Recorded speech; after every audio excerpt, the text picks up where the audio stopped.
Chapter 16 Harvest Axe. Clutching the garden hoe, Cam locks his eyes onto the base of the hound's frontmost tentacle, the one with the blade. If the first hound doesn't go down quickly, Cam will be forced to fight both of them at once. That can't happen. With this first attack, then, there's no room for error. When the hound's lead tentacle is just inches away, Cam swings the garden hoe downward, putting all of his strength behind the blow. The hound tries to block and attack at the same time, lunging forward with several tentacles to grab Cam's weapon. But it's too slow. The garden hoe sinks into the monster's bladed tentacle, sending a spray of purple liquid in all directions. A large blob of it sticks to Cam's face, and he goes blind. Cam hears the monster slump to the ground, but he barely registers it over the shrill voice in his head yelling, "Open your eyes!" While scrambling to wipe away the goop with one hand, he thrusts and shakes the garden hoe with the other, a caveman with a spear.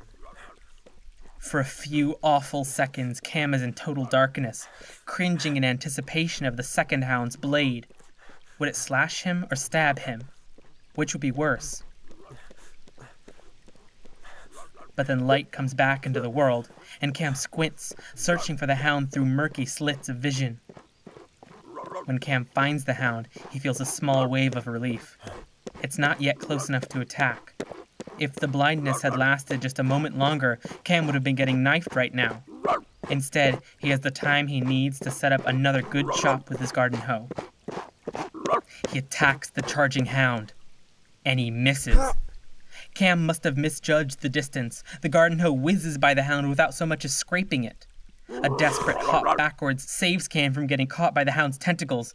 But now the beast is pouncing again, propelling itself with uncountable limbs and leading with just as many. Cam swings the garden hoe in a random direction, a last-ditch effort to cross his weapon's trajectory with his attackers. The garden hoe finds its victim, and Cam is pushed to the ground by the impact. With the weapon protruding from the center of its body, the hound squeals and writhes, but no ink comes out. Soon, both monsters are dead, and all is quiet. The sounds of rushing water and wind through trees fade back into existence. Okay, this has to be a dream. Cam thinks. It is a dream. I just need to demonstrate that. Dreams don't have details. I'll look for details, and if I don't find any, that's how I'll know it's a dream. Hands shaking, Cam inspects the hound that fell first. The entire body is dripping with black ink, and Cam's fingers and palms soon become soaked with the stuff. It leaves his skin feeling dry, and he's reminded of the film that's left behind after handling wet clay. The blade on the tip of the central tentacle is even tougher and sharper than Cam had expected. It's about half a foot long. The tentacle itself is several inches thick, and it has been cut about 2/3 of the way through. Through the cut, Cam notices a hollow section, like an esophagus. It contains the ink sac that Cam tore and was blinded by. This perplexes Cam. He can understand the death of the second hound. That makes some sense given that the garden hoe is deep in an area that Cam would expect to contain lungs and a heart. But the first hound was only hit in the base of its tentacle. Would wolves have fallen so easily? Cam wonders. Did I get really, really lucky just now? Another confusing feature, no visible orifices. Although he can't say for certain whether that's damning evidence that this isn't reality, Cam is pretty sure that it's rare for animals of this size. Despite these questions, it's hard to deny that these hounds are much too intricate to have been dreamed up. No imagination could build this beast, at least not Cam's. And now that he has time to think, Cam considers non-dream explanations for the existence of these amphibians. Maybe a species I've never heard of? There's an octopus that can mimic tires, a lizard that squirts blood from its eye. Maybe I just don't watch enough Animal Planet? Either way, it's a good thing I didn't try to high-five them. Working as he ponders, Cam takes certain pieces of the hound, the bladed tentacle, one big normal tentacle, and the torn ink sac. Part of him still hopes that doing this will push his imagination to its breaking point, waking him up, or at least proving that this is a dream. But another part is terrified that it isn't. And in that case, I need to think about food. Would this be calamari? Or is that squid, not octopus? Or dog octopus? Removing the tentacles takes little precision. Cam cleaves through each one with the end of his garden hoe. That is, after he unwedges the tool from the second hound's torso. The ink sac tears further as it is liberated. Cam turns to the second corpse. This one's bladed tentacle is intact, and Cam gently feels for the ink sac inside. He finds one spot on the tentacle that does not collapse when squeezed. It offers resistance, like boba inside a straw. Judging this to be the ink sac, Cam thinks about how to remove it safely. The garden hoe's gonna rip right through it. I can't aim that thing. The bladed tentacle, maybe, but... pocket knife? He usually carries a small one. Could his kidnappers have missed it? Cam searches his clothes. He's wearing a white button-down shirt, black pants, and a leather belt. Looking down at his torso triggers some kind of smooth muscle reflex, and Cam feels his empty stomach complain.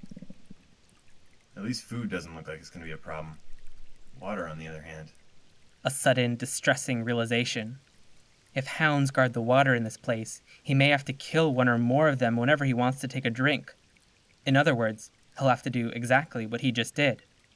Which means that right now is my chance. It's a waste if I don't. Cam thinks reluctantly. Part of him would rather die of thirst than risk it, but the responsible part won't let him do much more than procrastinate. Alright, I'll finish up here and then check the water. Turning back to his self-examination, Cam tries to wipe away some of the black ink on his shirt. He only succeeds in smearing the stain, but he notices that each globule has a purple-colored center. Curious, he continues to inspect the ink and, after a few seconds, the purple smears turn black.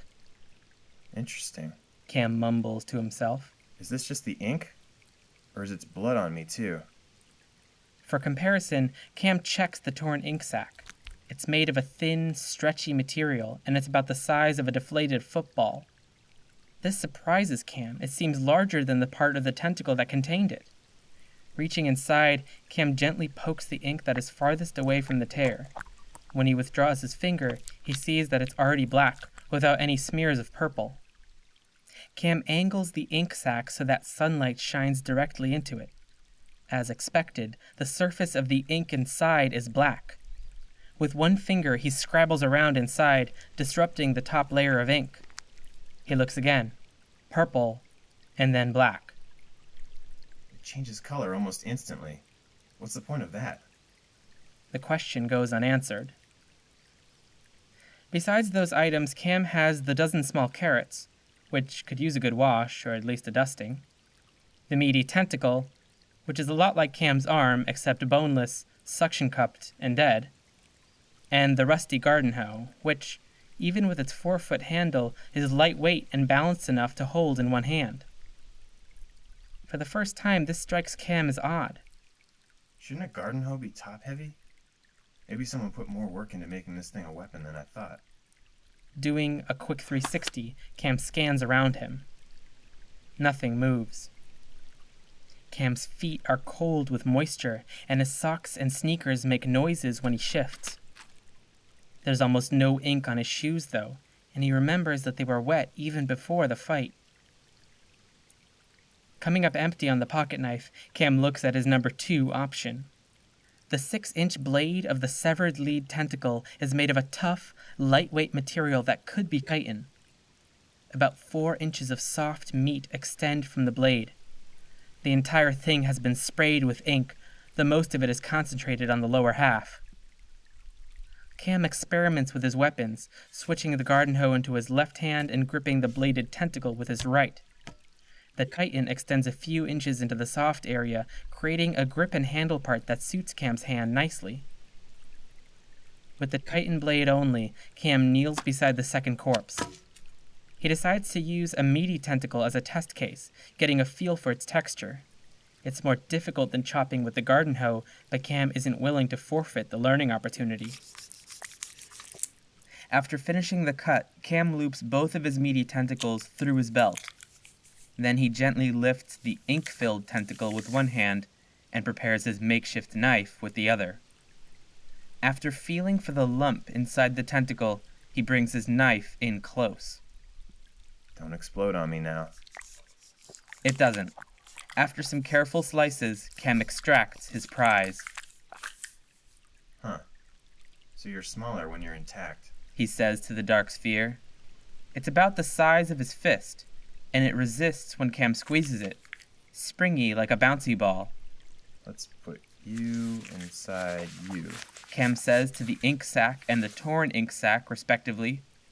After tying the kangaroo pouch around his belt, he rests the spare-bladed tentacle underneath his arm, clutches his other two weapons tightly, and takes a step toward the river.